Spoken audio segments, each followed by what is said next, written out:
के लिए अब उठ खड़े हुए हैं। अपनी परंपरा, अपनी संस्कृति, राष्ट्र की भाषा हिंदी को अपनाते हुए अब वे अपने पैरों पर वे सभी नई पीढ़ी खड़ी है।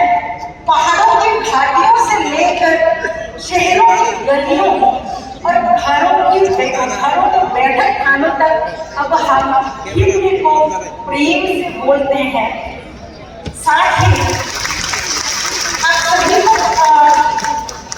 याद है, बोडो समुदाय ने अपनी भाषा के लिए देवनागरी लिपि को चुना है और वे उसमें सक्रिय रूप से काम कर रहे हैं। इसी तरह से अरुणाचल के बड़े समुदाय, जिसे हम लोग तानी क्लैब कहते हैं, उसके समाज सेवियों ने अभी फिलहाल निर्णय लिया है कि वे अपनी भाषा को देवनागरी में लिखें।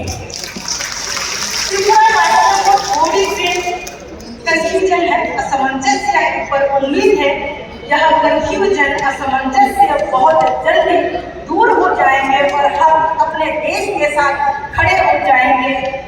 इसी उम्मीद के साथ आप सभी को धन्यवाद देते हुए मैं अपनी वाणी को यही विराम देती हूँ।